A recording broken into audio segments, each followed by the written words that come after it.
करना चाहूंगी, चूंकि काफी गंभीर मसला है। छत्तीसगढ़ लोक सेवा आयोग परीक्षा होती है, रिजल्ट आ जाता है और उसके बाद फिर सवाल खड़े होते हैं, वो ये है कि प्रशासनिक अधिकारियों के हो या फिर राजनीतिक लोगों के बच्चे ही पीएससी में चयनित किए जाते हैं। क्या इसमें भी इस प्रकार के सवाल?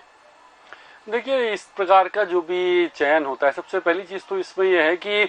बेरोजगार बड़े लंबे समय से इस बात की आस लगाए बैठे रहते हैं कि पीएससी का एग्जाम होगा और हम अपनी प्रतिभा का परिचय देकर के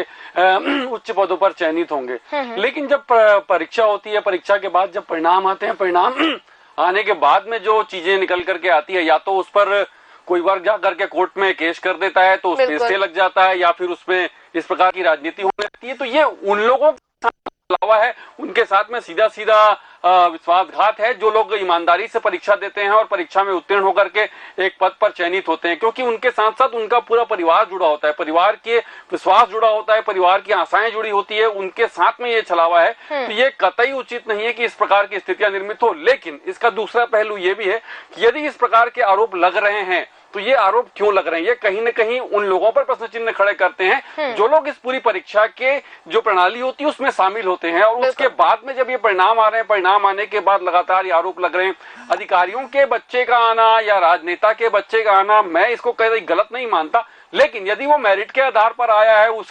उसने अपनी मेहनत करके वो स्थान हासिल किया है, तो किसी नेता का बेटा होना कोई अभिशाप नहीं है, किसी अधिकारी का बेटा होना कोई अभिशाप नहीं है। वो अपनी योग्यता के आधार पर यदि चयनित होकर के आया है, निश्चित रूप से वो स्वागत योग्य है और उसका वो हक बनता है कि वो वहां पर पहुंचे। लेकिन यदि ये कहीं ना कहीं इसमें पार्शलिटीज होती है और उसके बाद में रिजल्ट आते हैं, रिजल्ट आने के बाद ये चीजें निकल करके आती हैं, तो ये स्वाभाविक सी चीजें, देखिए, डॉक्टर का बेटा डॉक्टर बनता है, वकील का बेटा वकील बनता है, तो अधिकारी का बेटा अधिकारी क्यों नहीं बन सकता? उसके अंदर वो योग्यता क्यों नहीं हो सकती? वो उसके अंदर योग्यता है, तभी वो उस पद पर जाकर के बैठ रहा है। तो ये जो सारी चीजें निकल करके आती है, कहीं ना कहीं उन लोगों के लिए बड़ा धक्का लगता है जो ईमानदारी से